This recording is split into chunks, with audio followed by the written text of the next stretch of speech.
Welcome to Of Mics and Memory Cards, a complete rundown of the PlayStation 1 game library, all 4,105 of them. My name is Tyler, and today I am joined by... the king of PlayStation 1, Jacob. And I'm just Kameron. That's just me. I think of you as sort of a joker of the PlayStation court. Ah, I like that. I'll take that. Oh man, joke, that's really cool. Damn, I wish I'd been on... Can I be the it doesn't matter. And me, I'm the queen. Today we're talking about Crash Bandicoot 1 for the PS1, a game we are all familiar with. I think, Jacob, you were saying it may be one of your favorites? I have a deep appreciation for Crash Bandicoot. When I first started gaming, he really appealed to me. He came around at the right age, and when I was the young boy that I was playing Crash Bandicoot, I think I wanted to be him, you know, just walking around in his, like, cut-off jeans, shorts, cool, like, Converse style shoes, totally shirtless. But then by the time that I actually got into a flirtatious age, a kind of sexual awakening of sorts, Crash Bandicoot type people were easily my least favorite kind of people to have to deal with, and it's not who I was. But he was orange, and I do have that in common. You're in that range of like of color when it comes to like Crash Bandicoot's color scheme. Like you're there. You're in that zone. I knew we'd talk about sexual awakenings and Crash Bandicoot at the same time. I just didn't know it would happen so quickly. Oh yeah, and there's far more detail to get into there. Kameron, what's your history with the game? My history, and you were saying this before, but it literally is that, like, oh, my cousin had this game, and that's kind of gonna be like my running theme for most of these PlayStation games, is because I had a Nintendo 64 growing up. My cousin had the PlayStation, so we'd go to each other's houses and play games like that. But it's the same with Crash Bandicoot, although I was more of a Crash Bandicoot 2 guy, but I am familiar with the first Crash. For myself, I actually didn't play through Crash Bandicoot all the way until the Insane Trilogy on the PS4, and I couldn't get into 2 or 3 after that. The first one really resonated with me. I really enjoyed it. The first game on PS1, we've established the concept of the cousin game. I had a cousin in Indiana who had it for the PS1, and I only ever played it at friends' houses. I've never owned the disc. I've also never owned like a digital copy of the PS1 version. So playing it for this episode was the most I've played through of the original game. And it still holds up. I still enjoy it quite a bit, and I may continue to play through it once we're done here anyway. It's very basic, very simple, but there's something really enjoyable about it. You know what's funny is when I was younger, it was Crash Bandicoot Warped that took up a lot of my time. Like, that was like the Crash Bandicoot game I wanted to play, but my cousin only had the second one. And then when he finally got the third one, I was like, this is the best Crash Bandicoot by far. But then, you know, having all these years pass and trying to go back into Crash Bandicoot now, it's like I'm in that same boat, Tyler, where I think I can only play the first two. Like, for some reason, Warped isn't really doing it for me anymore, and I don't know why that is. I was also more of a Spyro kid. See, I loved playing, I think, all 3 of the original Crash Bandicoots. In fact, on PlayStation 1 when I was a kid, I owned every Crash Bandicoot up until the last one. So that included Crash Team Racing and Crash Bash. And if I'm not mistaken, you have obviously the first one's very Tasmania, right? It's all Australia. It's South Pacific. Yeah. And then I can't remember. I know the setting. I remember the cover, and it's, the lab and everything. But isn't the second game? It's a distinctly different setting. And then Crash Bandicoot Warped, it's like vaguely Mexican tinged. It feels like it takes place in the same area where like Robert Rodriguez shot Desperado. Well, because like Warped took you all over. Oh, that makes sense, because you would be because I remember a Great Wall of China level in Crash 3. And then 2, I think you also warp around to places. I don't think it's like a hub world that warps you to places rather than kind of a world map. So I think both the second and the third game, there wasn't kind of a consistent theming, and maybe they did that on purpose to try and kind of vary up the level design. I sort of enjoy the singular nature of the theme for Crash 1. I feel like it sort of establishes a place, even though it's sort of zany. I enjoy that feeling of like you're going on the quest through the islands to get to this place. Feels very like Donkey Kong Country 1, I mean. No, it totally does. But do you realize what other game has the exact same sort of modular is not the right word, but where you go to like one touchstone and it warps you to an area that you have to beat. What game was clearly inspired by Crash Bandicoot Warped? Demon Souls, baby. Demon Souls itself is the legacy of Crash Bandicoot 3. I'm telling you. That was the joke. A lot of the, when the Insane Trilogy came out, there's the one level, and we can talk about it when we get there, but because of the way the remake is rebuilt from the ground up, some of the physics aren't exactly the same, and so some jumps are harder. And there were a lot of critics that were like, is Crash Bandicoot the Dark Souls of the modern platformer? And it was like, shut the fuck up. Stop using that. I loved that period of time where everything was just like the Dark Souls of something. Let's go ahead and get into it because the story is quite long. There's more information on the inception of Crash Bandicoot than I ever thought possible. But without further ado, let's go ahead and get into the history of Crash, Naughty Dog, and the PlayStation 1 by proxy. The history of Crash Bandicoot as a series is in many ways reflective of the rise of Sony's gaming division as a whole. It's an underdog story of an existing company blowing expectations out of the water and crafting something revolutionary after rejecting the bigger and established existing gaming brands in favor of carving one's own path through the industry, influenced by its predecessors, but not defined by them. Crash as a character also served as kind of a metaphor for the PlayStation 1, a system that aimed to reach the absolute widest group of consumers possible. Crash was goofy and cartoony for the young Nintendo crowd, and he had an edge to him a la Sonic the Hedgehog. He had a weirdly hot blonde girlfriend and landed right in the middle of the angular 90s cool but crazy aesthetic, a little Ren and Stimpy cartoon for the Capri Sun crowd and the Mountain Dew crowd. It was a platformer, but presented a challenge. It was 3D most of the time, but familiar horizontal 2D sections reared their head often.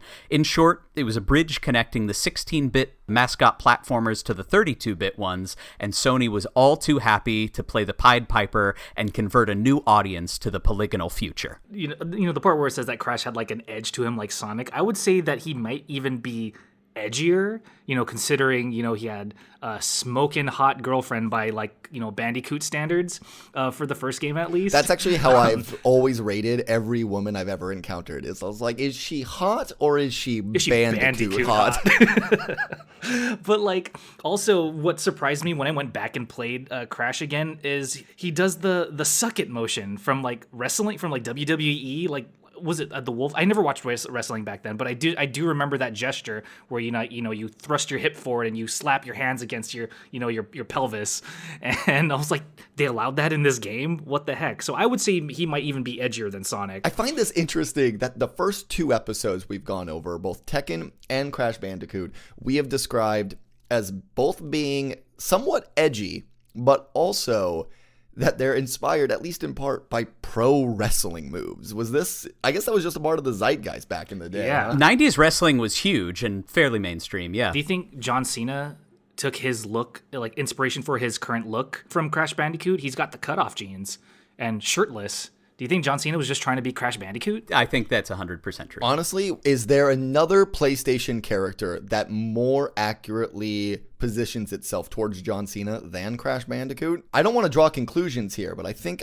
we might be onto something. Now, for a time, Crash Bandicoot seemed to be the PlayStation's flagship mascot character, and I'm sure I'm not the only kid growing up who tied it so closely with the console to the point that I just sort of assumed that Sony themselves developed the game. No, you are not alone. I absolutely thought that Crash Bandicoot was the PlayStation Mario, which is partly, Same. I think, why he appealed to me. I mean, I was probably maybe 8 or 9 when I really started getting into the PlayStation. And so the idea, you're at that age, where you're like, well, I'm not a kid anymore. Even the idea of a Bandicoot, I remember thinking it's weirdly specific, like a Bandicoot. It reminded me, my very first bicycle was a Mongoose. You guys remember Mongoose bikes? Oh, yeah. I think I had one too. Oh, actually. Oh, dude, a Mongoose bike meant you were not to be fucked with, right? It wasn't some Schwinn. It was this fierce animal that people didn't really know a lot about. And the first thing you learned about a mongoose as a kid is that's what kills snakes. And a bandicoot, I don't know, there's a similarity there. They're both marsupials, maybe? I don't know. I'm not a zoologist.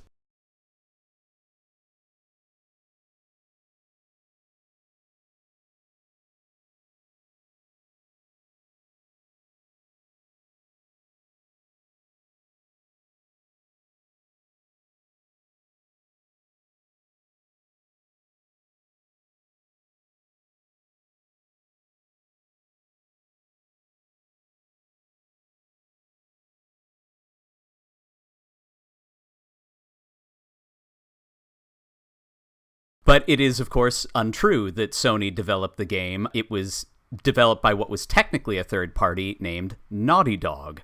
And if you play video games these days, and even if you don't, you know their work as developers of Uncharted and The Last of Us, which are the only two IPs they've worked on since 2007. Are you trying to tell me that Naughty Dog is the same developer as Uncharted and The Last of Us? Naughty Dog had a decade-long history even prior to Crash, having cut their teeth originally on the Apple II with a game called Math Jam in 1985 under developer name Jam Software. The Naughty Dog moniker would not come about until they moved away from the Apple II in 1989 with Keef the Thief. Keef the Thief is such a great name. That sounds like someone going through the remains of my grinder, not my profile, but the thing I keep in my closet, and stealing. You know what? I'm going to cut this part out. From there, they would bounce between systems, putting out two more games you've probably never heard of and should probably never play, called Rings of Power for the Genesis/Mega Drive, or the possible worst fighting game ever developed, Way of the Warrior, for, of course, the 3DO. While nothing here was, say, quality, the diversity of their output is interesting, ranging from adventure games, skiing sims, RPGs, and, yes, fighters.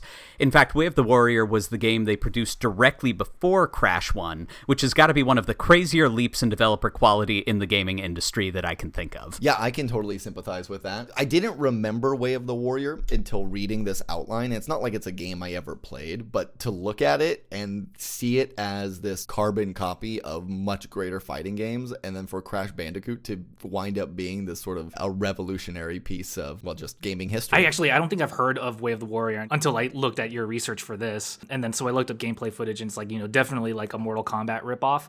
But I'm glad that it just really seemed like when they were doing Way of the Warrior, they were like, how can we do that? And just do that. But then when it came to Crash Bandicoot, it was very much okay, how can we take all these really cool ideas and make it our own, So I'm glad that, they decided to kick their rear into high gear when it came to Crash Bandicoot. Yeah, and we'll talk about it as we get a bit deeper into their history, because we're going to jump back a bit and talk about Naughty Dog's founding and then some of those bits of development. But it does feel like Crash was the first game where they weren't just trying to make almost like a fan version of something bigger, which is definitely what Way of the Warrior is. It's just their take on Mortal Kombat. Yeah. Keef the Thief, I believe, is their take on like LucasArts adventure games. And Crash still is sort of being built on stuff that came before it. We'll get into the Sonic's ass game aspect of it, but it feels like they tried to do something that was more their own rather than just imitation or outright copying something. But the they that we keep referring to of Naughty Dog was, for the first 10 or so years of the development cycle, a joint project between Jason Rubin and Andy Gavin, a pair of childhood friends who started developing games when they were about 14. Jam, the original name of Naughty Dog, Jam Software, stood for Jason, Andy, and Mike. Mike being Mike Goyette, another friend who became quickly uninterested in game developing as a whole and bought his share out of the company for $100. They were teenagers, after all. Their second game, Ski Crazed, was published by Vaudeville, who paid the duo $250 for it.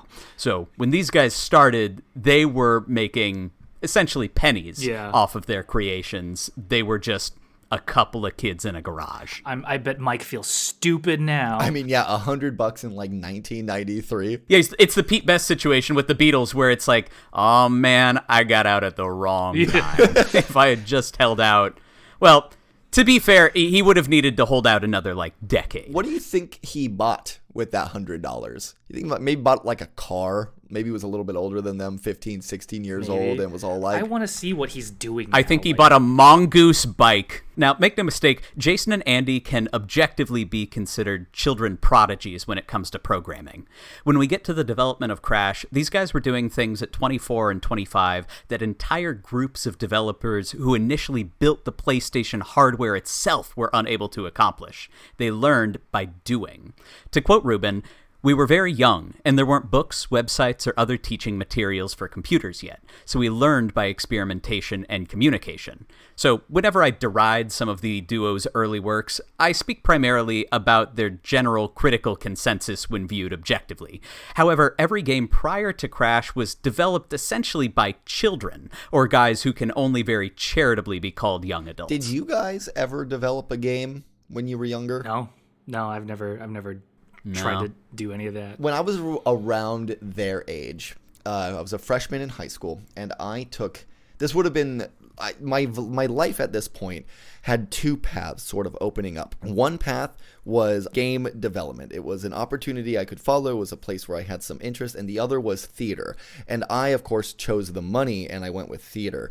And the game the class that I was in at the time was just basic computer programming, and it was with a gentleman by the name, if I remember correctly, Gary Radicke. Now, he was known for developing the board game Cranium. Oh, shit. Yeah, it's like the one sort of like minor celebrity we had at my high school. Wow. And we were able to create a game in his class. And some of us, particularly nerdy folks, were like, we could, if you caught up, right, for the last 45 minutes of class, you could just play Quake with your friends, like on some LAN server inside the classroom while everyone else played catch up.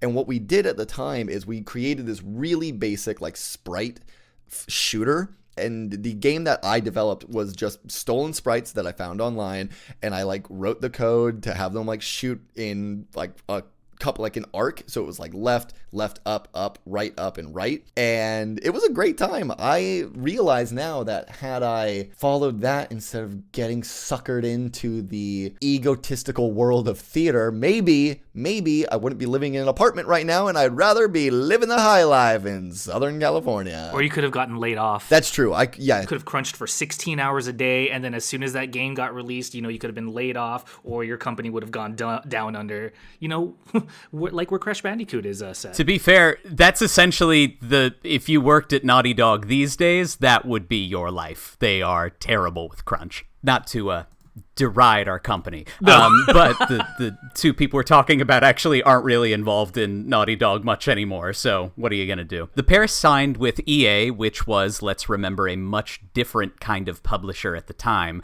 when they were 16, making them likely the youngest developers to sign up with a major publishing house at the time, a feat they accomplished just by calling the EA helpline. Get out of here. Like Googling Electronic Arts, finding the like contact us phone number, and then just hanging on the line, being all like, yeah, can I talk to your manager, until you finally got to the right people? There was no Google at the time. They probably found it in a phone book. And I'm sure those phones weren't like ringing off the hook, back then. I feel like it would be like, oh my God, we have a call, guys. Guys, we have a call. Somebody's calling. Someone call Trip Hawkins. Excuse me, Trip, I have some 15-year-olds on the line for you. And he's like, yep, send them in.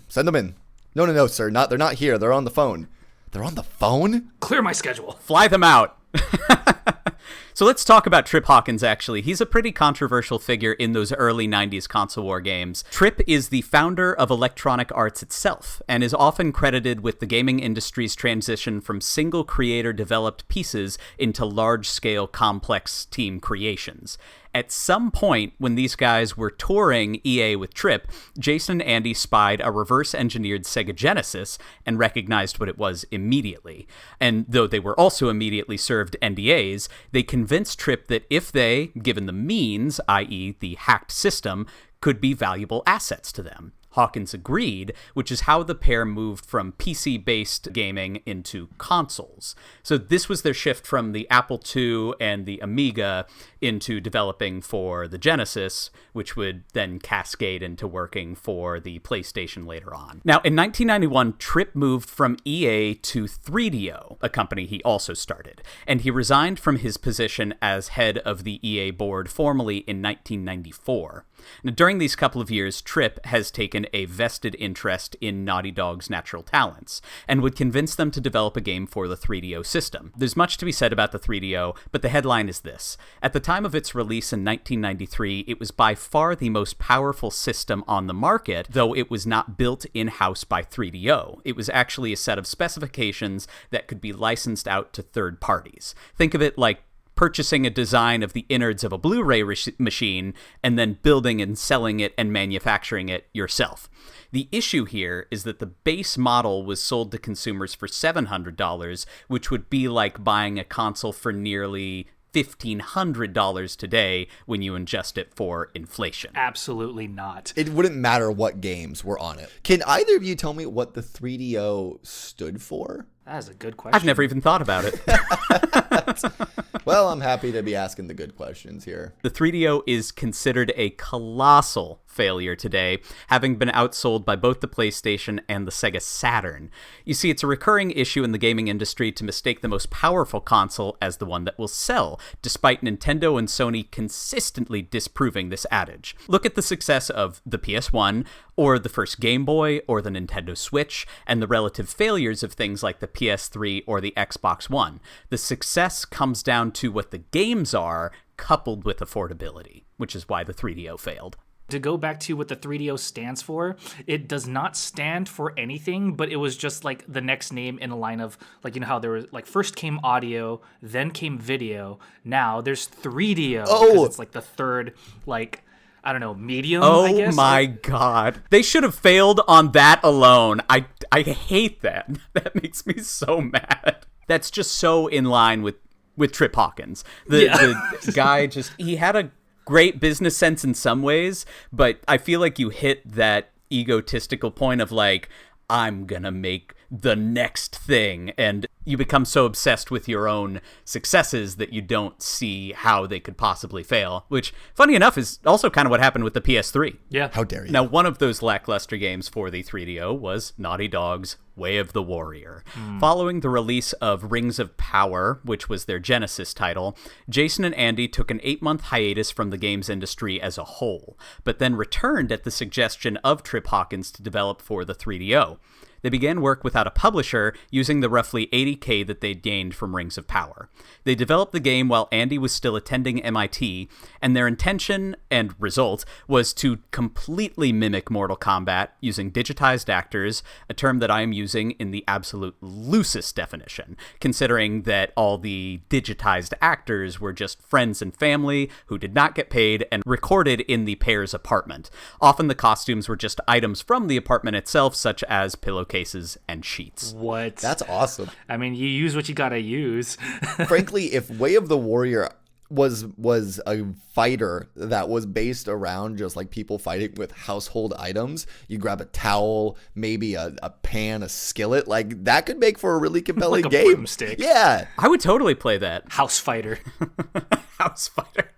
I guess it could be like Home Invader, where it's like you're a normal person sitting on your couch and then someone breaks the door down and then it goes fight, and then you have to like grab lamps or TV remotes and then just start throwing. That's really good. And then we could market it and we could say, well, like, this is the future liberals want. They're going to take your guns. You can't defend your household. You're going to have to use whatever's available to get rid of the intruder. It's going to be a massive hit. I can't The see last this boss go wrong. is Joe Biden busting in.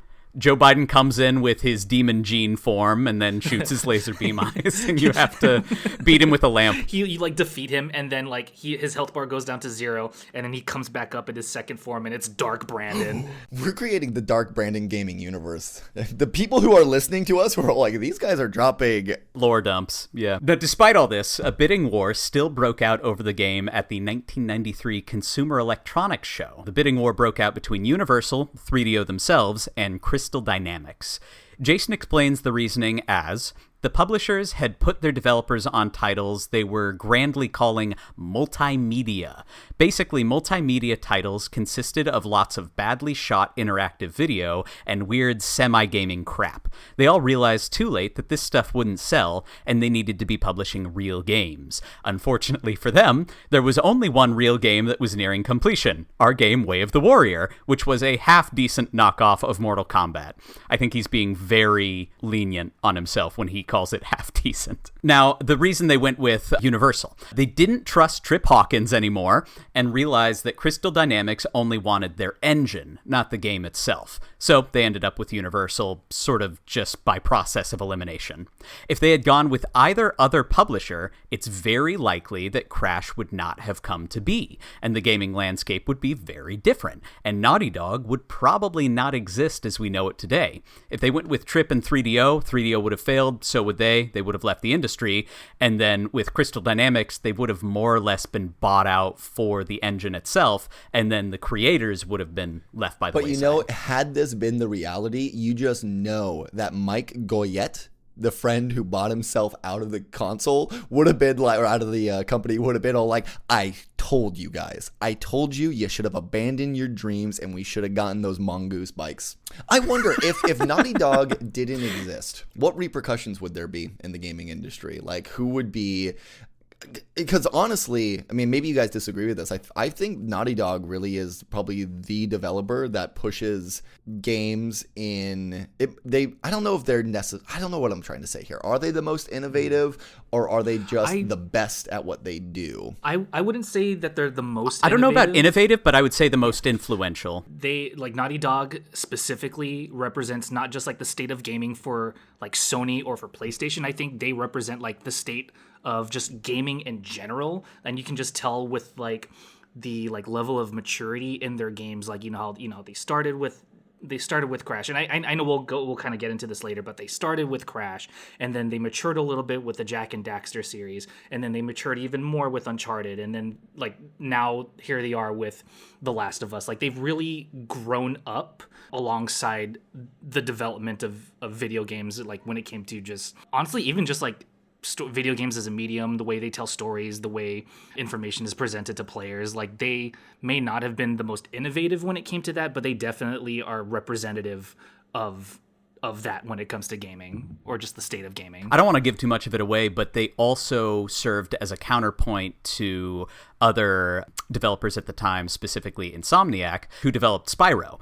And that sort of friendly rivalry made both of them try and one-up one another. And so then Insomniac's Ratchet and Clank titles, and then the PS4 Spider-Man, all of that is sort of like born out of a friendly competition with Naughty Dog. So it's the way that Naughty Dog not only pushed their own stuff, but then encouraged other folks to be pushed by them and by those advancements and try and meet them. And it's funny the way Crystal Dynamics loops back around, because the new Tomb Raiders, to me, just feel like a response to Uncharted. So it's all this kind of call and response of these various innovations. And I don't even think necessarily that this influence is just amongst game developers. I think as a young gamer, Naughty Dog and Insomniac in particular really defined what video games were for me. Crash Bandicoot just being a bit more fun, a bit more cartoony, really vibing with a young pre-adolescent or prepubescent like game demographic. Without them, I wonder, I mean, maybe I'd read more books. Fuck you, Naughty Dog. This is what got us into this whole mess. I mean, I feel like if Naughty Dog, didn't come to be what we know it as today, I feel like Insomniac could have filled that void. It's possible, but we also would not have episode 3 of the Last of Us series with Nick Offerman playing the piano and making everybody cry.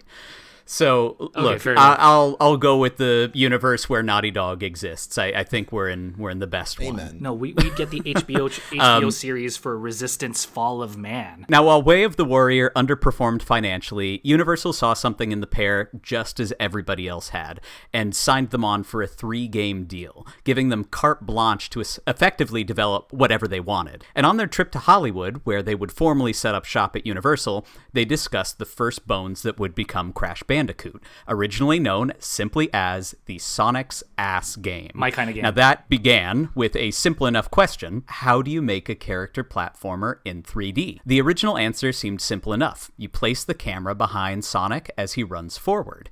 However, the pair was unsatisfied with the idea of simply staring at Sonic's ass for the length of the game, hence the moniker. Speak for yourself. I was thinking about this. It's kind of like walking your dog, right? Where if your dog's walking in front of you, and my dog's a polar, I'm constantly just like, hypnotized by the rhythm of my dog's ass, and I think, man, this would make a great video game. Are you saying that you have a naughty dog?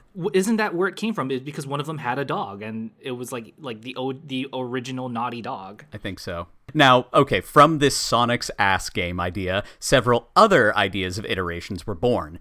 Now, consider the iconic boulder level, where Crash runs into the camera. This was to change the idea of the Sonic's ass game while giving the character.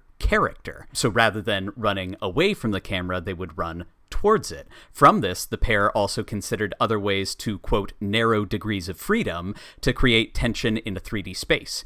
For example, if the enemy is approaching on a walkway, the character can just shift to the right. So their question when designing was how to make the game fun and interesting despite this. Jason describes the process of designing the game as diluting the ratio between choice and conflict. Crash 1, when viewed from the lens of levels actually removing dimensions rather than adding the third dimension, comes more into focus from a design standpoint.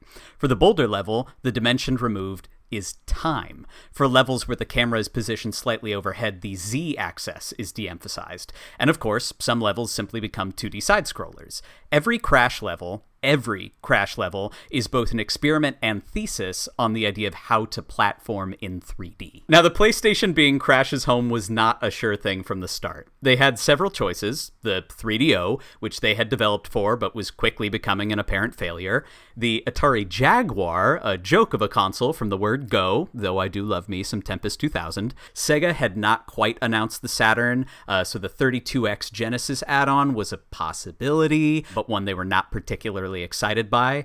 The N64 may have been teased, called the Ultra 64, but again, it was quite a ways away from release and completion, so the PlayStation, again, just sort of won out of process of elimination more than anything else, and was considered sort of the wild card at the time. To give an idea of how early in the console's lifespan this is, the pair believe that Crash 1 is just the 30th game to begin development for the PS1, with the pair being among the first 100 developers to begin working with Sony proper. They absolutely made the right decision here, considering like the horror stories I heard about the Sega 32X. And it just I don't know why they thought it was a good idea, other than they just wanted to rush out something that was kind of like a new console, but also wasn't. I have to wonder if the development of Crash Bandicoot is a little bit like, I don't know if you guys subscribe to this world of thought, but bear with me here, because a lot of people will posit the question, if you could go back in time, would you kill baby Hitler? And a lot of people, I think fairly, understandably, say yes. I, however, wonder if baby Hitler is removed from the equation, does somebody come up in the same model? Is Germany primed for someone like an adult Hitler to take over, whether or not it's him or somebody else? Right? Does someone else become the Führer in this alternative reality? And therefore, does history actually have these figures who shape it, or do certain people just sort of fit the model for their time, right? And I posit the possibility that who these two guys choose, what console they send Crash Bandicoot to, determines the next 30-some-odd years of the gaming future. Maybe, had they gone with the 32X Genesis, it would have changed the equation, and we'd all be playing on, the Dreamcast 4 right now, as opposed to the PlayStation 5. Wow, we really got there, huh? Thank you for bearing with me. I told you I would get from Hitler to Sega. It was really just a hop, skip, and a jump away. The funniest part is that I had that same conversation with my wife the other day, where we actually decided that even if you went back in time and killed baby Hitler, someone else would take his place, that it's not the person, it was the movement of politics at the time. So I'm a little excited to talk about that, but now we have to get back to Crash Bandicoot. Jason and Andy, in retrospect, also admitted that they wanted to make the PlayStation mascot, which is part of why they chose the PlayStation. Jason, again, quoting here, "Two 24-year-olds who had never made a successful game, with all of their worldly possessions in the back of their car, were going to drive to Los Angeles, hire their first employees, figure out what made a great action game, work on their first 3D title ever, and create a compelling character and franchise guys, then all that would remain to do would be to put a call into Sony and tell them we had created the PlayStation mascot. It was simple, really. Bing, bang, boom. He's got it done. Another big part of the story, I think it's one of those things where because they were young, they were successful, because they didn't have that sort of sense of self-preservation that I feel like you develop around when you turn 30, that kind of feeling of like, I don't know, knowing where your life is going and sort of feeling maybe a little guarded. They had such a blind 20-something confidence that they were making the next great thing, even though they had no proven track record of it. So again, great artists sometimes have big egos, and sometimes they need the big ego to be able to make that product in the first place. Couldn't agree more. Naughty Dog was brought in-house to Universal by Mark Cerny, who is another crucial figure in early gaming. He programmed games like Marble Madness and California Games, and would go on to be the lead designer and architect of the PlayStation 4, 5, and PlayStation Vita. His largest achievement is, of course, designing Knack. At Universal, he would only be confident enough to bring on one other in-house developer, Insomniac, developers of Spyro the Dragon and later Ratchet & Clank and the current run of Spider-Man games. Though only 6 years older than the Naughty Dog guys, Cerny was kind of an industry veteran at this point and was a big get for the pair in terms of technical experience. So at this point, Mike Cerny is like 22? No, he would be nearing 30, I think, at this point. So if they're 24, 25, he would have been like just on the cusp. Got it. So he's staring down the clock and thinking, my confidence is about to run out. I better get everything, all my ducks in a row. I think what blows my mind about all of this talent in one place is that essentially from the mid to late 90s, some of the absolute best game developers in America were collected into the backlot of Universal Studios, probably a few yards away from Steven Spielberg, the best movie director in all of North America at the time, all having a friendly rivalry to try and change the gaming and media landscape, which they absolutely did. I'm surprised at the amount of freedom that these guys were given, like, at the time. Like, it's such a huge risk, and like you just don't get that now.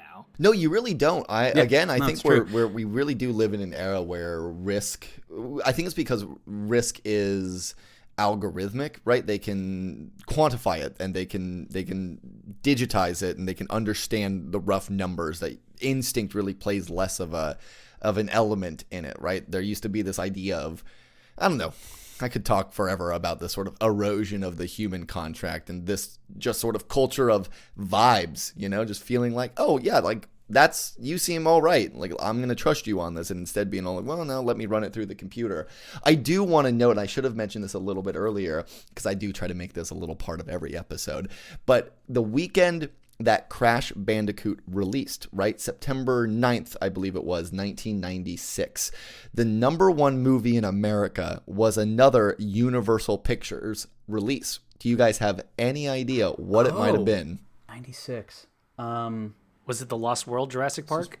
That's a really good guess. I think The Lost World was a little bit later. I thought that was 98, but I'd have to look that up. Oh, okay. No, I guarantee, if you guys have heard of this movie, I'm going to be blown away. But it was a vehicle starring Adam Sandler and Damon Wayans of the Wayans brothers. It's a movie called Bulletproof. No, I have not heard of this movie. I've never heard of that.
They rounded out the rest of the team as they went along, acquiring talent from various sources.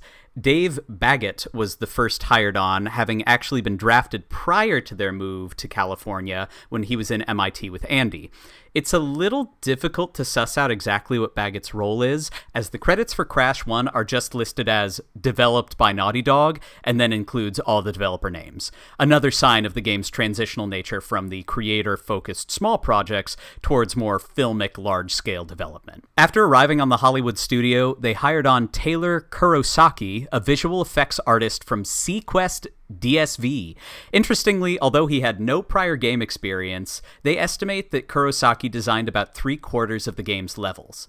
Bob Raffi was next and brought on as the art director. Part of the secret sauce of Crash can be attributed to this melding of mediums. With computer graphics still in kind of an infancy, tricks being spread between industries wasn't particularly common, and Crash was further mixed with traditional animation with the hiring of Charles Zembilas as character designer. Charles had worked on She-Ra, the television Ghostbusters, Captain N, and, funnily enough, the 1993 Sonic the Hedgehog cartoon. The one with the chili dogs, right? Yes, I believe so. That guy had great taste. Thank you for shaping the 90s. Yeah, it was like the more Looney Tunes one rather than the very like serious one that was like a secret underground war on the planet Mobius. There's a weird chronology. I think that one was for the Sonic. the Was that Hedgehog Sonic cartoons. X? No, there's Sonic X, which was the anime, and then Sonic Underground, where Sonic had 3 cousins, I think, who formed a band and fought a Robotnik with the power of music. Oh, that one ruled. 90s cartoons were something else. The last members of the credited team are Dan Colmorgan, who was the sound engineer, Justin Monast in IT, Joe Pearson, listed just as an independent artist in later recollections, and Charlotte Francis, the texture artist. Further blending mediums, originally the game was supposed to open and close with a hand-drawn animation, which were uploaded by producer David Siller to YouTube in 2015 after they had been lost for quite some time following that. They were removed to further emphasize the system's 3D graphics capabilities. The game now starts and ends with a pre-rendered cutscene rather than the hand-animated So scenes. did that guy's work just like not make it into the game at all? No, it did not exist in terms of public knowledge or public viewing from the game's conception and when it was all created up to when David Siller released it to YouTube on 2015. I think people may have known that it existed, but it didn't, it wasn't publicly viewable until then. Do you know if he was still credited? I don't remember. I haven't seen the credits to Crash 1 in a long The time. animator? I'm actually not sure. I don't believe so, but I didn't look up who necessarily hand animated it and if they were credited. Now, producer David Siller is kind of a point of contention in the story of Crash's development as a whole. He was assigned to the team from Universal directly, despite the team's hesitance to having him there in the first place. This trepidation would turn out to be somewhat well-founded, however, as the common consensus from Naughty Dog is that Dave Siller would take credit for designs that were not quite his own. And by Naughty Dog, when I say this, I'm referring to Jason and Andy. The rest of the company, in terms of a lot of the other names we just listed, don't necessarily share the same view. We'll get into it in a second, but a quote from Jason Rubin in Polygon's excellent oral history of Crash 1. He can say what he wants to say, and I certainly will not spend a lot of time going point by point, but suffice it to say that I remember vividly the day that Dave walked out of our office when we had put in the rolling boulders with the square holes in the middle, again low poly, and he went back to his office. We had come up with it the night before in the middle of the night, like everything else because our hours were the middle of the night. He drew sketches of what we had done and then walked into the VP of Universal Interactive Studios, who was Mark Cerny's boss, and proclaimed that he had created them. That is not true. He still shows those documents and says, "Look, I created all of these things." What a guy. You made this? I made this. When you look at Dave Siller's Twitter stuff around 2015 when he put out that animated short, and I think even up to today, he continues to post previously unseen design documents for Crash 1, usually crediting them to himself. However, Jason and Andy deny this and say that Dave stole ideas from them or from other members of the team, credited them to himself, and then brought that to the bosses before anybody else could, and was like, "Look at how great I am at producing these guys." In 30 years, I'm going to be walking into, I'm going to be posting on whatever the website of the moment is, or I don't know, AI will be doing whatever it does. And I'm going to be like, yes, there was this podcast that I made back in the early to mid 2020s. And I did all the research. All this research, me. I'm the one. Prove me wrong, internet. I am all three voices as well. I just recorded 3 separate times and talked to myself. I came up with all the personalities. However, in all caps, there are other developers in that same Polygon oral history who directly dispute this, with Joe Pearson and Charles Zembillas claiming that David was the seminal internal gameplay designer who has since been unfairly discredited by the Naughty Dog founders. Now, we need to keep in mind that we're talking about pretty young guys doing stuff nearly 30 years ago, recalling some of it after the fact. Though the thing we can fairly definitively say about Crash, and maybe one of the only things we can really definitively say about that development, is that the team was at least put together by Jason and Andy, and that the pair were technological geniuses when it came to the programming side. But the more creative points of the game, the art and level design, are a little bit harder to pin down, and it comes down to a he said, she said kind of situation, further obscured by the previously stated lack of cohesive credits. I also think that might be further obscured by the fact that there was no she said at Naughty Dog, or pretty much in any video games of the era. He said. They had one. It was a texture designer. Ooh, my bad. Female erasure. Charlotte Francis. I mentioned her earlier. How dare you forget? But yeah, I really want to know what happens here. And Dave is still credited in the final credits, but he was, I'm not sure if I get into this later in the outline, but he was actually removed from the game by Mark Cerny over dispute regarding the music and sound. He went and hired music and sound guys without any of the team's knowledge or without consulting them first. That led to a big enough clash that eventually they did remove him as the acting Universal producer before the game's end, though he's still credited. It was also during that time that Naughty Dog picked up a habit that the studio retains to this very day: crunch. It is reported that developers would work 16 to 18 hours a day, 6 days a week, although they didn't necessarily consider it odd at the time. Monast says that they didn't realize how exhausted they were until they took a group photo and had to Photoshop out the circles under their eyes. Unbelievable. As soon as I start thinking the 90s were a better time to be alive, I hear something like this, and I'm reminded that I should be sad that the more things change, the more they stay the same. Oh, it was bad. It was always bad. There was never the good old days. The world has always been terrible. Our eyes were just shielded from it. It seems that much of the team got along during this time despite the crunch, but a split has since formed between Jason and Andy against the rest of the team who remember development duties differently. As someone who's worked with other creatives in a high-pressure environment, to be honest, things could have gone much worse.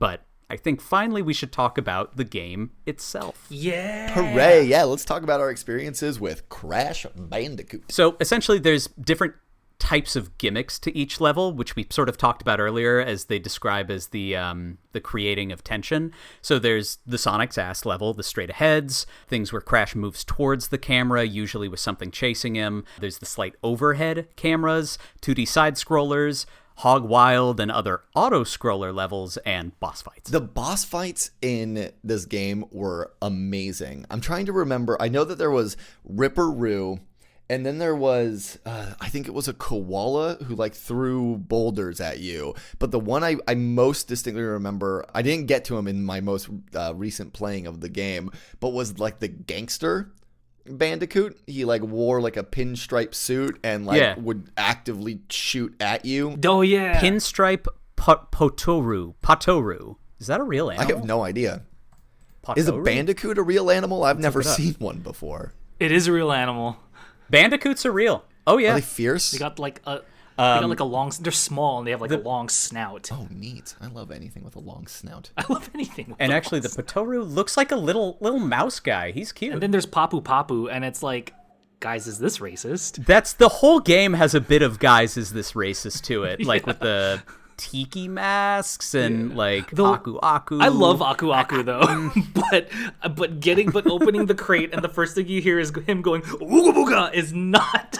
I don't know what you're talking about. I don't think that there's any problematic elements to Crash Bandicoot. Because that's what they sound like, right? Yeah, I don't know that aspect has aged well.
Dunk, dunk, dunk, dunk, dunk, dunk, dunk, dunk, dunk, dunk, dunk, dunk, dunk. And people get a very wrong idea of what a Bandicoot looks like. Doesn't look anything like Crash. It doesn't? They don't wear jeans. Yeah, they're totally naked. Well, that's just inappropriate.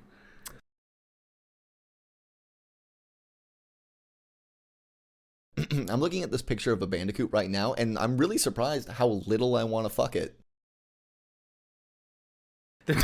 There's no such thing as what do we call it? Bandicoot sexy or Bandicoot hot? Yeah. Right, what I'm discovering is that I would much rather my human women be hot as opposed to Bandicoot hot. I would prefer they be human rather than Bandicoot in general.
As far as the gameplay goes, there's a pretty solid progression. Most of the levels are straightforward, just get from point A to point B. There are crates to break, various different kinds of crates.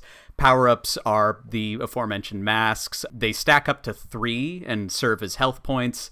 Once you get, I think you get the 3rd or you get the 4th and you become invincible for a time. I think it's the 3rd one. And then it's the standard, like, collect. You wear the mask and then nothing can touch you? Yes. Or until something touches it. I can't remember. Something hits you and then it goes away. No, wait, that doesn't make any sense. You're invincible for a time. Yeah. The 3rd mask, you're invincible for a time. Got it. Crash can jump and do a little spin, and that's pretty much all he can do. The vocabulary of the game is fairly limited. Not in a bad way, it's just straightforward. You could really do it with 2 buttons and a control pad. No, honestly, really what it is it's all the same moves. It's just where the camera's positioned that changes what the gameplay is, that makes the game a little bit more dynamic. Crash reminds me, did you guys ever see, I don't want to go too much on a tangent here, but Joe Dante's Small Soldiers? Yes. Yeah. Yes, I have seen it. Thank God. This movie is wildly underappreciated, in my opinion. And there's... Everything else is just a toy. Hell yeah. And among the Gorgonites, one of them was this like purple guy who had like wide shoulders and just crazy hair, and he would spin. And that was his whole thing, is he was like a little twister that he would turn into. Yeah! Yeah, and him and Crash Bandicoot are the same energy, 100%. These guys would be cousins, right? And one of them would have the Road to El Dorado, and the other one would have the PlayStation, and they'd get together, and that's what they would play together. One thing that stuck out to me playing through is how wonky the saving is in this game. Like, when you are given the ability to save your game, you can only save after you collect 3 of the Crash girlfriend heads. I think her name's Tawna. You get 3 of her heads and then go through a bonus level, and then at the end of that you can save. Or you have to get every crate in the level and make it to the end, and you get a gem. But you can't always get every crate in a level your first time through. You have to get other gems that make like gem platforms show up in earlier levels that can then take you to where the boxes are, so you can bust all the crates and then save and then get more gems, and then you can get all the gems to get the super secret ending at like 102%.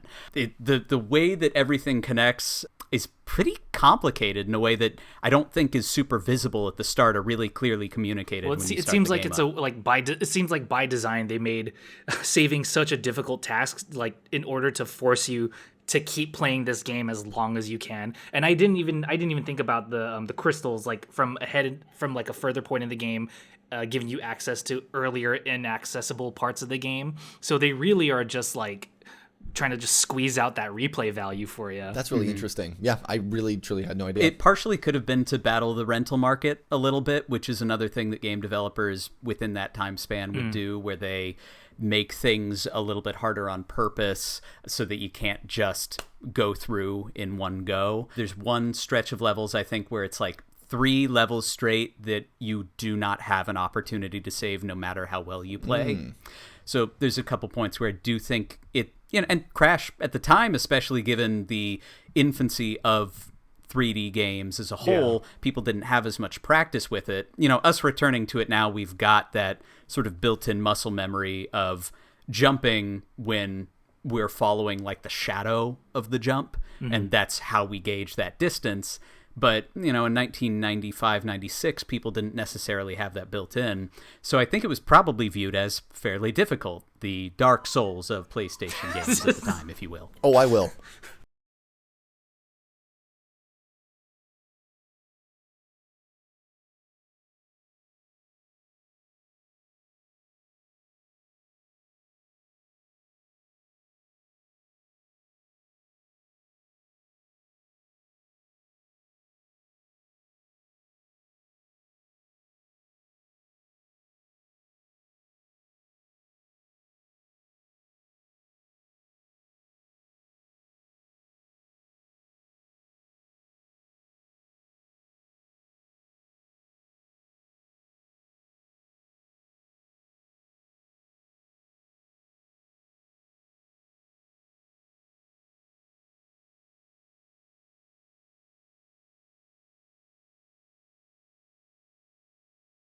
At the same time, playing it now, I was like, it's not super hard, but there is a fair level of No, it challenge definitely there. is not especially hard. It makes me think, again, this goes back to the way that the core gameplay stays relatively consistent with minor deviations. Again, what was the term that Jason used? It was the narrowing of the difficulty variant, something to that effect.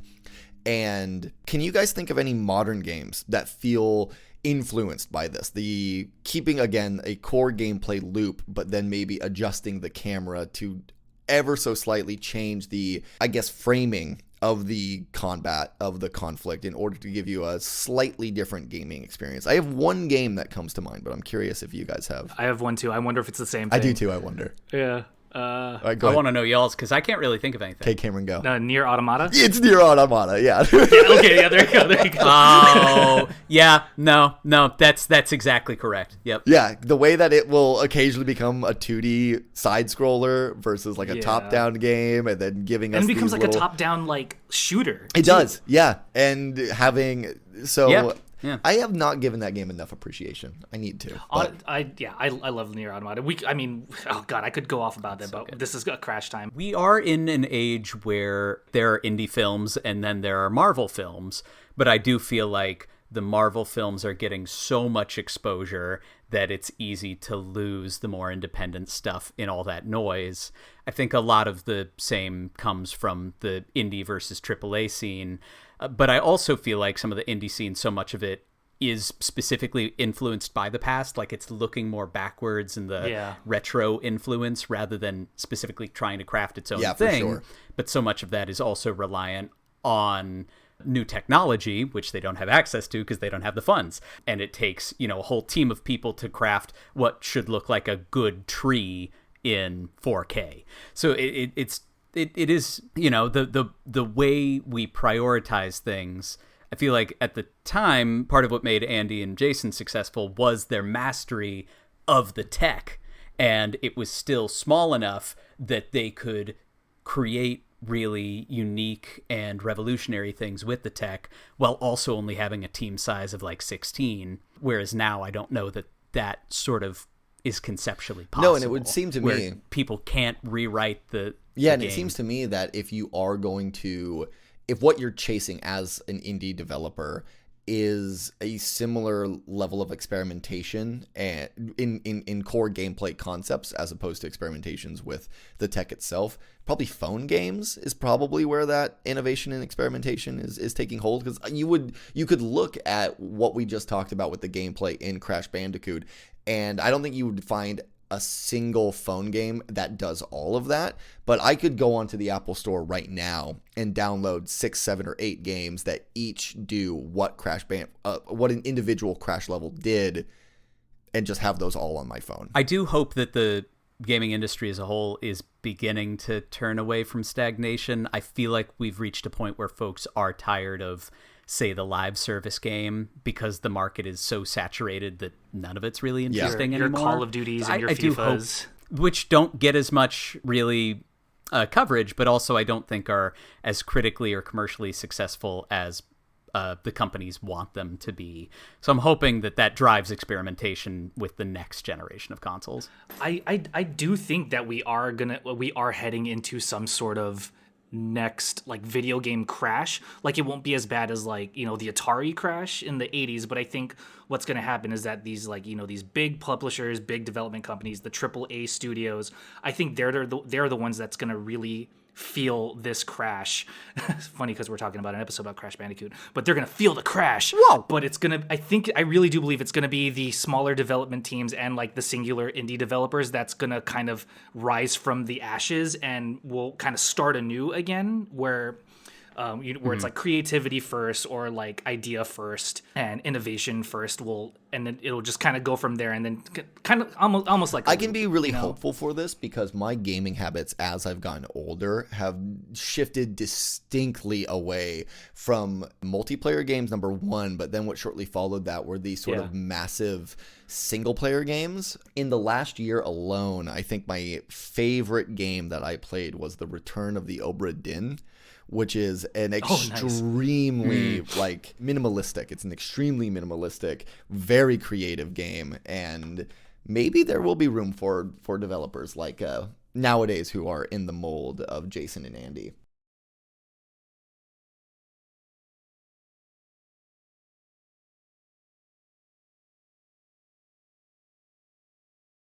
I think it's kind of on the AA market now to begin making those experiences that feel more akin to like a PS2 game, where there is a budget, but the budget's not crazy.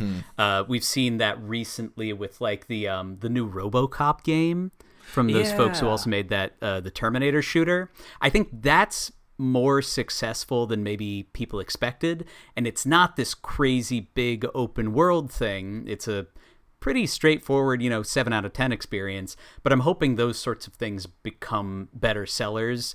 They're going to be smaller teams. What's the quote? I want shorter games with worse graphics, and I'm not kidding. With hopefully the teams getting paid more. I would love if we could stop having every game that gets advertised at me comes with a $74.99 price tag, because the game took fucking 6 years to make, and it's identical to the next one, at least in terms of the its thing world. That is tough for me as a consumer who's trying to purchase things ethically is that idea of, I can't afford a $70 game, but I also know this game cost however many millions to make, and I do want the developers who are like boots on the ground folks to get paid, and often DLC is there to supplement that, because it's not going to be profitable unless we're selling, $5 skins or whatever.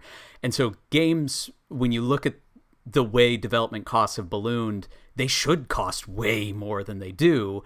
They're one of the few things that, as far as pricing goes, hasn't inflated since the 90s. What was it? Final Fantasy VI for the SNES, I think, had a retail price of $80. Wild. I did not know that. Yeah, games at the time would sell based on like the amount of extra memory that was required, and so because it was a bigger cart, you can actually, if you feel an FF6 cart compared to say like Mario World, the FF6 cart is physically heavier, and because of the cost of materials, also cost more financially. This is back when data to the was consumer. measured like gold, basically. Yeah. This is one of the reasons why I like to try and be proud of my gaming habits and identify as a gamer, despite so many pejoratives that could be put upon that, is because one of my biggest issues, I think, ethically is, well, it's inside the tech industry specifically, but not really video games. It's just the intrusion into privacy, security concerns, and the way these companies, Apple, Meta, whoever, are tracking our every move and trying to monetize that. Video games have remained a stalwart, generally speaking, they've remained a stalwart defender of a status quo that basically says, well, no, we're not interested in your personal lives, in your personal data, or anything like that. What we are trying to give you is this doorway to walk through, right? We don't want you always playing the game. We want you to buy the game, choose when to play it, and when you're done, you're done. And they can add supplements to that, and they can try and sell people on pre-orders and whatever, new skins are available. But at no point are they actually trying to control, human behavior the way that I think a lot of other tech companies are. Well, and the ways that there are, there's a lot of psychological tricks to game development, but usually it's just to get you to learn how to play the game without them expressly telling you, or to create a loop. I mean, there are some sinister, like, free-to-play habits where they do try to convince you to make more purchases by locking out sections, but that stuff's, it's really obvious. Sure. And I would hope that it's obvious to the everyday consumer as well. But in terms of, a game that is just a game as a product, yeah, you're absolutely right. It's not trying to change you. Anyway, continuing on Crash Bandicoot. The plot of Crash 1 is as follows. Mad scientist Dr. Neocortex uses the Evolvo Ray to genetically mutate wildlife on a secluded archipelago specifically 300 miles west of Tasmania. He intends to use these creatures for world domination and use the now mutated Bandicoot Crash as his general. However, before he can brainwash Crash, Crash falls in love with Tawna, a female Bandicoot. The Cortex Vortex brainwashing machine rejects him, and Crash is ejected from Cortex's castle. It is confirmed in Crash 4 that he then spends months crossing the smaller nearby islands to reach Tawna and Dr. Neocortex, wherein he destroys the machine, saves the girl, and flies off into the sunset. You don't even need to play the game. Now you know everything that happens. Story is really why people put in that disc. Yeah, you can see the crumbs, the foundation they laid that led to something like The Last of Us Part 2. What we really need is the Crash Bandicoot Dark Revival. He was 90s edgy, but now we need a really post-apocalyptic 2020s edgy, which is just absolute torture porn, sadness at all times, blue filter over everything. Of just scenes of Dr. Neocortex just torturing Tawna like you're watching a Saw movie. The only thing Jigsaw's missing is a big J tattooed on his forehead, right? Didn't Dr. Cortex just had a big N, right? To let you know he's the bad guy. He's the one with the face tattoo. Just a big N on his giant forehead. While Crash is just like marching through the jungle, and it's like, I don't know, it's like Leo DiCaprio in The Revenant, and he's just getting mauled by all these other, just all these other, like, creatures and, like, humans. Ripperoo is the bear from The Revenant. And it's got to be, like, a slow version of that original theme, but at first you don't recognize it, kind of like in movie trailers now, where it's like, all around me are familiar faces, and then it comes in with, like, a boom kind of sound. Yeah, I think that would absolutely work. Sony is legit mining all of their properties to figure out how to turn them into TV shows. Let that be just put out in the ether. I don't like that Tawna's hot.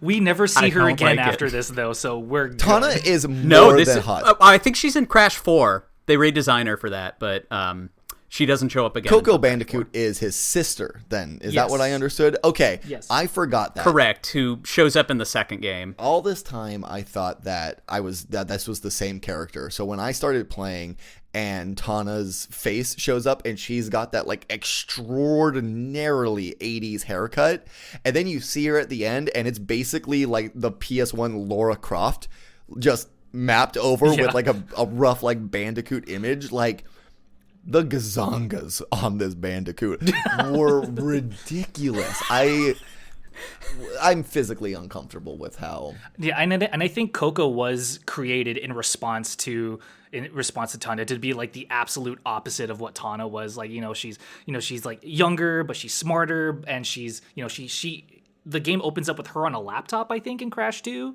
and she's like completely covered with like her overalls and like, I don't know, t-shirt or whatever. Where are my Bandicoot boobies?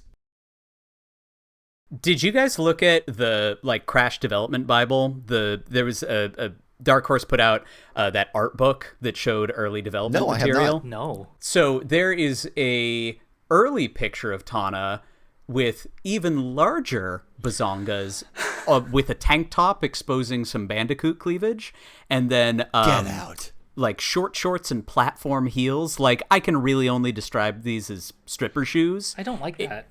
It's unsettling. I don't know who hurt these two men. It's very like Jessica Rabbit. Yeah.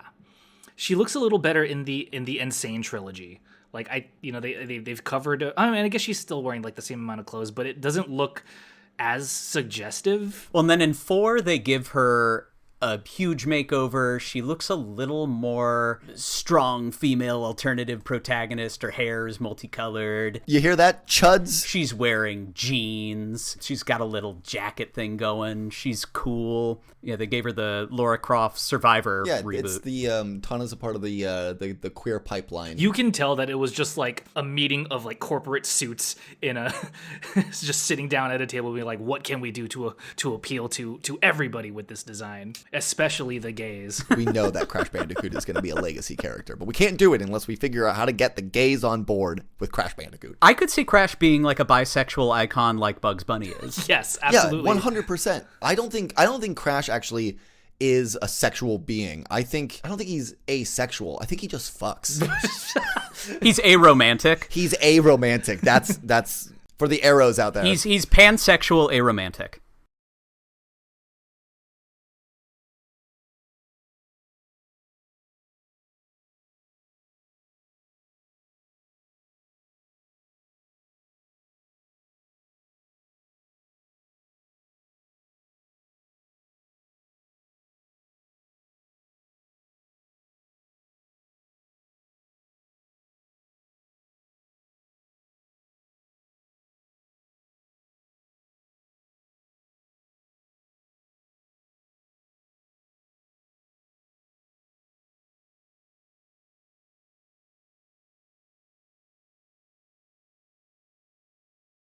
Let's move on to the sound and the music, which I don't have a lot of notes on. I think that opening theme is very iconic. It has that kind of stretch when you boot it up. That's like do do do do do do. And I think it's that opening song plays through the first level when you start right into a new game.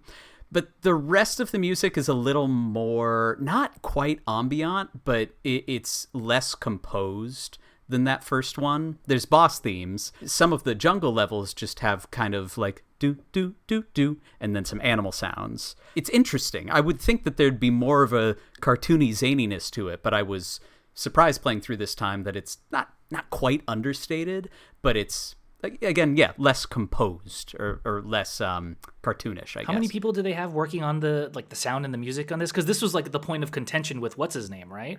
With Silas? Yeah, I'm looking through Moby Games now, and it's another one of those things where I don't think like sound is specific. Oh, here we go. Sound design, Universal Studios sound facilities. It lists 3 people. And then voice characterization, which does that mean he's the guy who goes, whoa? But I believe the folks that Siller hired were the folks who were from Devo and then went on to work on like Rugrats, like that same sound team, where it was more about like goofy noises. Yeah. I'm sort of talking out of my ass there, but I believe that's the team that he had hired on without the rest of the group's permission. That's why it sounds more like now sounds. We know if Tyler believes it, it's got to be true. I actually made it fact by speaking. That's how... You're too powerful. To be honest, I don't have much else to say about the sound unless anyone else No, I don't does. really either. I just really dug it. You know, it captures what can only be described as a very likely problematic understanding where I'm like, yeah, okay, that sounds like Australia. Sure. Like, I'm down for that. That sounds like a jungle. That sounds like a jungle. It worked for me. What can I say? Just every song will have bongos. Every song's rhythm is just a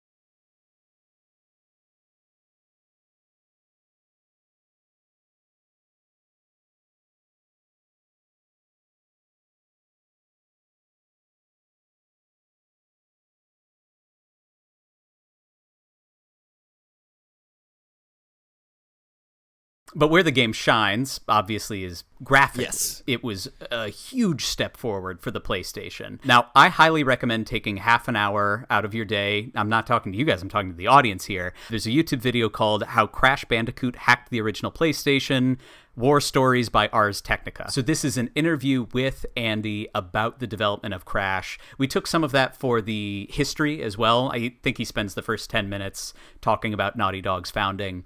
And then he goes into some very technical detail that, I will be honest, I do not fully understand. I really tried, but he is a computer programmer talking like a computer programmer. But the bullet points of the video is that levels are built out of chunks that load and unload as you move through the level itself. The standard for the PlayStation at the time when they would load in a level was 1 megabit. But Crash's levels would contain far more than this, more like 128 megabits, which are then compressed to 12, split into 16 pieces each, and each section pulls only the resources needed for what is going to appear on screen at a given time. Now, that's like the model most games use nowadays anyway to reduce loading times, as I understand it. Right. And he even mentions in this video the way that Tomb Raider, all the environments are really dull. They're not particularly colorful. They're not particularly detailed. And so the whole environment tends to just have this kind of gray mushiness to it. And that was because Crystal Dynamics, right? Yeah. That's because Crystal Dynamics really was loading the entire level whenever it loaded the level and not doing this new model. So again, that's indicative of the way that Naughty Dog figures out the best way to do things. Oh, Tyler actually showed me a video before this that this is with Horizon Zero Dawn. That's how they render their environments. That makes sense. It's only what you can see is rendered at a time. And this system that Andy and Jason and maybe other members of the team came up with also prioritizes polygons over textures, with the majority of polygons being utilized by Crash himself. Of the 1,500 polygons on screen at any given moment, 600 of them are utilized by the Crash model. This is another reason the game's primary space is filled by boxes. They're relatively low in detail, meaning that otherwise empty levels could be populated by hundreds of them without a large draw in memory power. This is another one of those examples where level and game design were born out of limitation forming innovation. The result of all of this is a game that looks exceptionally lush, especially considering the time, and really still looks pretty solid today. As I was going through, just the distinction between this and, say, Tomb Raider, like Armored Core, with its very flat, boxy, washed-out design, the way they create shapes rather than rely on a big wall and then like a really muddy texture, I think has aged a lot better than a lot of other PlayStation games. I mean, any game that uses color in such a forward fashion, I think makes the game age significantly better than going for any sort of realism, which obviously Crash Bandicoot is just not concerned with. And I think part of what helps with that high polygon counts is it also gives Crash the ability to squash and stretch, again, like 2D cartoons. That was especially big at the time. That's sort of the really big animated faces and the Looney Tunes-esque squashing. There's times where he does get flattened by stuff or like burned by things, or his face gets also, like Mario in the title screen, he like runs up and you see his face and you can't mess with it, but he makes a couple little like he looks around and makes some like goofy expressions. So because they weren't so reliant on static textures but more on the adjustability of that high polygon model, it makes him appear more animated than other contemporaneous 3D models. That's so neat. Playing through it again, it seems like they almost hit their limit with animating Crash, because for the most part, like 98% of the time, he moves so fluidly, like, you know, running around, spinning, all the like stretches that his face and like his body does whenever he interacts with like the environment or with enemies. It all runs so smoothly, except when he lands after a jump. I don't know if you guys ever noticed that, but when he lands, all of a sudden he's not moving in like 60 frames per second. I don't know what the standard was at that time, but it's like it's very noticeable, at least for me. But whenever he lands, his arms, like, it almost looks like it's like maybe 10 frames per second or 15 frames per second. Like, he lands and all of a sudden he kind of stutters a bit. Oh, interesting. Look for it next time. Yeah, look for it next time you play. And it's not present in Crash 2 or Crash 3, just Crash 1. So I'm wondering if like this was the absolute ceiling that they hit in order for the game to run or something like that. But look for it and keep a consistent frame rate otherwise. Yeah, otherwise he looks fantastic. That's why I say it's like 95 to 98% of the time, because it's the only time you notice it is when he lands from a jump and all of a sudden his arms are just like clip clip. Well, that's barely gonna happen because as a platformer, you're never jumping as Crash in this game ever. No. You can get through a level without jumping, no problem. You can also tell that some of the enemies are definitely de-emphasized in terms of, I was going to call it frames per second, but their animations are very robotic or sort of jittery compared to Crash's relatively smooth frame rate. Right. Like even just the turtles in that first level, the way they move towards you is sort of unwieldy, and the timing doesn't necessarily seem to match up. Like the way their feet move doesn't seem to match the speed with which they shift. It looks like they're you. floating while their leg or while their limbs move, and I think it also shows they were very particular about the types of enemies that they were putting on screen with Crash, since Crash takes up like a third of their what was it again of their polygons. Yeah, so like one, they put very little enemies on the screen at a time anyways, but the enemies they do put on are like fairly simple shaped creatures. I mean, there are some humans that they put on there, but then again, those humans are like very geometrically, they are. It's like there's like a belly on one of the natives, and it's literally like a diamond shaped belly. It has no definition outside of it. Right. And the only exception would be probably the boss fights, but those boss rooms are typically fairly low in detail. So it allows them to really just work with, like the Ripperoo it's water and it's 9 boxes, and you're not looking at the sides. There's no reason for you to really look at the environments too much on those boss rooms. So it gives them greater flexibility in creating more dynamic boss fights or boss animations. But even then, it's sort of limited. Like Ripperoo just jumps around. Honestly, thought the Ripperoo fight was probably the best designed fight in the game. It felt to me like the other fights all seemed relatively similar to one another. The Ripperoo fight, I'm not saying it was unique in terms of like gaming history. I think we've seen that design over and over and over again. But the other ones just felt, even with the camera placement, it was always much more level with Crash. The character the enemy was somewhere on the screen, but there was just not a lot of variety. Whereas I felt that the Ripperoo fight had just a different quality to it, bouncing around those squares. I think what Naughty Dog really started here was their template of the tech aspects being slightly more important than super innovative gameplay design. Not saying that, I think Crash is one of their most innovative games because it was so new and because they were working in kind of uncharted territory. But I feel like this in did what kind really of territory? solidify, like, this, I feel like Crash uncharted was territory is the answer he's looking for. How dare you? My bad. I'm so sorry. I couldn't. Guys, with jokes like that, it caught me off guard. Like that, this episode is going to be The Last of Us. How dare you? God, you're going to make me feel like Jack and Daxter. I was going to make a jacking off joke, so I'm glad you beat me to it. Thank God for you, Cameron. Never mind, you're welcome back. All right, Tyler, talk to us about the legacy of these games. After a development period of 18 months, Crash Bandicoot was released in North America on September 9th, 1996, and Europe on November 8th, 1996. To less universal praise than you might expect. This is because Mario 64 had beaten them to the punch in June, and in comparison, the gameplay seemed less innovative, though still mostly polished, though graphically it was highly praised. Here's the question: do we think that this looks better than Mario 64? I kind of do. I think I do as well. Yeah, I can say yes. Mario 64 was about larger areas. Yeah, and that exploration makes that game so unique and just so one of a kind. But I cannot get over the finding ways to just reduce the dimensions in Crash in order to create a sense of tension. I just love that dynamic and the ways in which, obviously Nintendo and Miyamoto, they were looking at ways in which, how do we take Mario from this plane, put him in 3D, but keep that core gameplay element, that core gameplay loop the same.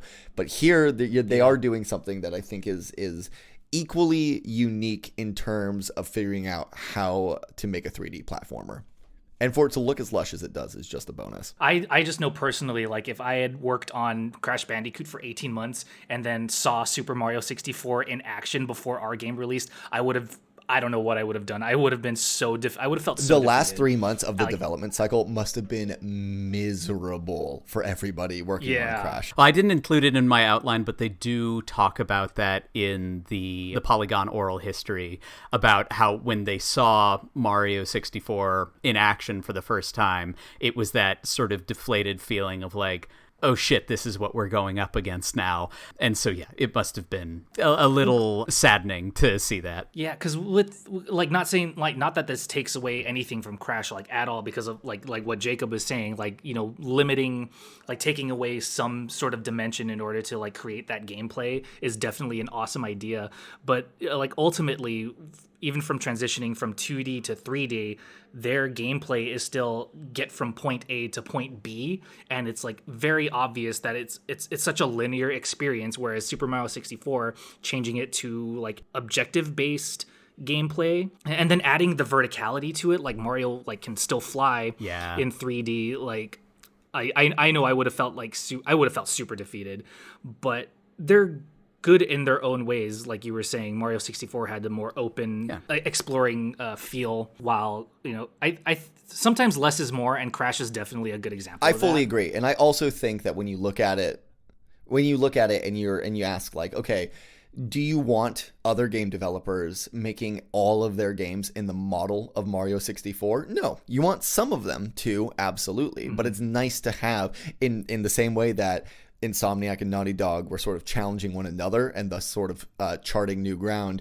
This example of what a 3D action platformer could be, as represented by Crash and Mario 64, only led to more innovative gameplay. You can tell that it didn't change their stance on like that they loved this idea that they had with Crash, because Crash 2 and Crash 3 are essentially have the same gameplay, but they were able to spice it up a little bit more. But like, you know, they just spiced up the gameplay, like, you know, changing the setting or like adding a motorcycle level, or even like making the boss fights more unique. Yeah. Absolutely. Can't wait to play some of those other ones. Super Mario 64 does not have like it only has like maybe 5 real boss fights, whereas Crash has, I don't know, a lot more. I think I'm not sure how much more, like 5 or 6. I think it has 5 as well, total. But you're right in that you're just right. That's all. Yeah, no, but yeah, Super Mario 64, you fight Bowser, and 3 of those times is Bowser, so... But commercially, however, the game was a rousing success. It sold 1 million copies worldwide in 1996 and was the 4th and 5th best-selling game on the PS1 in the US and Europe, respectively. Those sales continued into the next year, where it was also brought into the old greatest hits budget grouping with that garish green spine. I hate it. Overall, it remains the 11th highest-selling PS1 game of all time at around 6,820,000 copies sold. The advertising for the game is now somewhat iconic, featuring a guy in a Crash suit yelling at Nintendo's offices with a megaphone. By this point, it became clear that Sony was taking up the torch that Sega had dropped by becoming the edgier counterpart to Nintendo's friendly image, appealing directly to the 90s kids shooting their Nerf guns and riding their skateboards. I remember those commercials like very clearly, but I also remember that they included what's his name, Sweet Tooth from Twisted Metal, and like one other PlayStation mascot occasionally. So there was the guy in the Crash suit, you know, his face is obviously like in the mouth of Crash, but then there was also a guy dressed up as Sweet Tooth from Twisted Metal, and oh god, I wish I don't even know why I brought it up. I just remember what you're talking about. They were really, you know, trying to bring up that marketing and show that they have like a selection of these games that you want to play. Not like it's not just Crash. Like we can do this with all of our other franchises. They call that PlayStation All-Stars Battle Royale. Don't even. Which Crash wasn't even a part of. You're right, he wasn't. That's so bad. Yeah. The last thing to mention in passing is the Japanese release, which was made easier and cutesier, with Crash having more of an anime-inspired expression to appeal to a younger target demographic in that country. The music was changed entirely, and it was given an overall less edgy feeling, going so far as to remove the end bit of levels where crates fall on Crash's head. Japanese kids apparently felt disturbed by that, so they took it out. That makes me think of two things. One, they do this with Kirby. For the American releases of Kirby, they always add like angry eyebrows, to make him look more edgier in the US. And second, it also reminds me of Super Mario Brothers 2 because they did the exact same thing with the US release. They gave us an easier Mario game to play because they thought the original Super Mario Brothers 2 game was too hard for American audiences. So this is the first time I'm hearing this information. So it's interesting to me that Naughty Dog did this for Crash Bandicoot, making it easier for Japanese audiences. That's it's just we're just getting them back. It wasn't Naughty Dog's call on that necessarily. That was okay. the way that Sony wanted to market it specifically was different between the regions. So there's a story that one of the texture artists tells about how they were like going into a meeting about publishing the game in Japan, and she had heard that was the demand that they wanted, and she went and made the cutesy Crash face in something like 20 minutes and then brought it into that meeting to talk about international publishing. So they made the game that they wanted, and then as far as all the changes made, it was down to, I think Sony themselves published the game in Japan, and that was what their market research in that area told them was going to work. What's funny is when you look at like Nintendo and I think Sega would usually make games easier for the US market or not bring really hard games over because they thought that American audiences couldn't handle it. You also saw that with like Final Fantasy IV, the version that we got, the dumbed down Final Fantasy II. Mega Man 2 as well. Yeah, where we would get easy modes. The opposite happened for the PlayStation generation. So Crash Bandicoot was one example of that, but also Alundra, which was produced by Working Designs when it was brought over here. They doubled enemy health throughout the whole game. So for almost no reason except they thought that Americans now liked harder games, they just made the game not twice as difficult, but they made it twice as tedious. And boss fights became more like battles of attrition that just took longer. I want to say they may have done that with Lunar as well, which they published.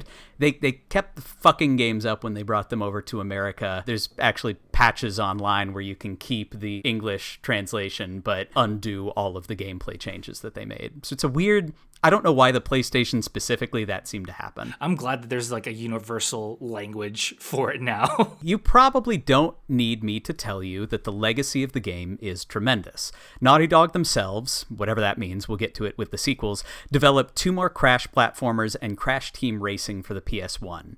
They would then move on to the Jak and Daxter series for the PS2, and since the PS3 era have produced solely Uncharted and Last of Us. The Crash series itself would continue on without the original developers following this, and quickly the de facto PlayStation mascot would go multi-platform with the following generation of consoles.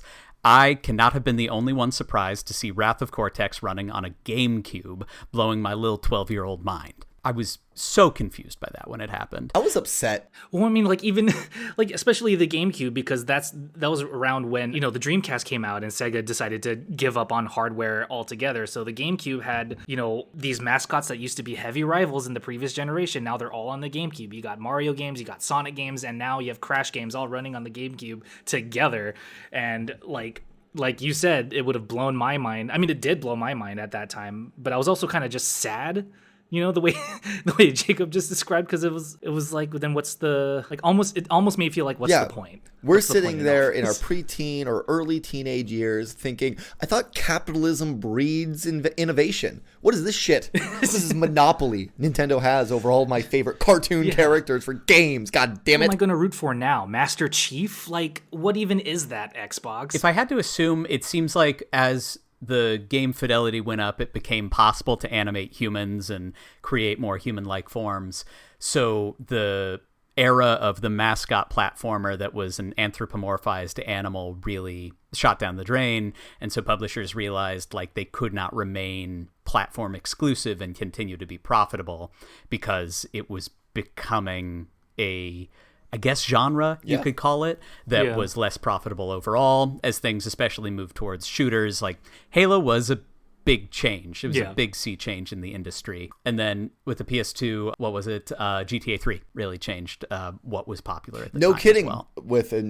With Naughty Dog dropping Jak and Daxter, the precursor Legacy, which is way more similar to Crash Bandicoot than it is to Jak 2 or Jak 3. And of course, Jak 2 is so heavily inspired by those Grand Theft Auto games from 3 onward, utilizing the same heads-up display, the same map, all of that stuff. Yeah, same with Insomniac and Ratchet and Clank. They started off guns blazing from the get-go. That's true. Development of the games would switch between developers Traveler's Tales, Vicarious Visions, Radical Entertainment, and are currently helmed by Toys for Bob. The reason for the desertion is because Crash was not owned by Sony, but by Universal, who would nevertheless sell the IP a few years later. During this time, Crash was pretty easily accessible, the PS1 discs being fairly easy to obtain, and the game being released digitally for the PS3 and the Vita probably not long after those consoles came out. While I find the middle history of Crash Bandicoot as a series fascinating and would love to tell further stories about it, we're going to yada yada up to E3 2016, where Sony announced a full remake of the first 3 games from the ground up for the PS4. Called the Insane Trilogy, the remakes changed nothing about the level design, choosing to simply update the game graphically for a new generation. The sort of weird wrinkle is that they only copied over the level design using their own engine. The reason this matters is that it changes some jump specifics for timing for folks who had spent the last 20 years mastering every nook and cranny of the game. For the casual player, myself included, the difference is negligible, but it's the kind of thing chronically online people like to get mad about. That and how they de-hodified Tawna. I would say speedrunners too. This probably messed them up. Like they're so like game specific when it comes to their runs that trying to do this version completely messed them up. That's fair. Yeah. The remake would also add in a level that had been created for the original game, what was dropped for being too hard, which is saying something for a game that's already fairly difficult. The level was free DLC for a month, then cost $4. I played it. It's called like something Ascent. It's like a castle or a tower, and it does go on for a very long time. It is quite hard. Neat. Jason and Andy, for their part, would only remain with Naughty Dog through the end of the Jak and Daxter series, leaving sometime around 2004. Since then, Andy has stayed pretty under the radar, writing books and giving interviews. Jason took over a fledgling THQ around 2009, more or less for the express purpose of liquidating it.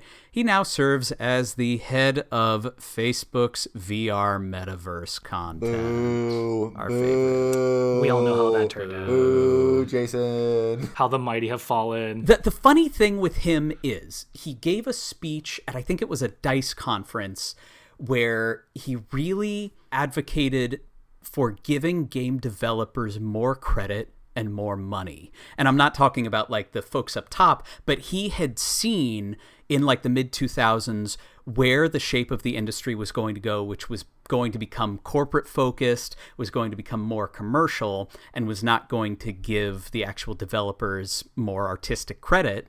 And he got a lot of flack for it at the time because it seemed like he was like complaining about an industry that he was, really a part of, but it was sort of prophetic. So again, these guys leave a really mixed legacy where they did do some fairly shitty stuff when you look at it objectively, and the way that they credit some of that original design team is somewhat problematic, but they're still incredibly smart and had a lot of foresight, even if they're working for Facebook. Got it. Okay, so let me just reframe what I said a moment ago. Woo! Yay, Jason! Go, Jason! As all humans, he has good and bad in him. Unbelievable. There is no black and white, only gray. Now, despite the length of this episode, we've only covered the surface level of the legacy of Crash, and by extension, Naughty Dog and the PlayStation 1, still early in its lifespan.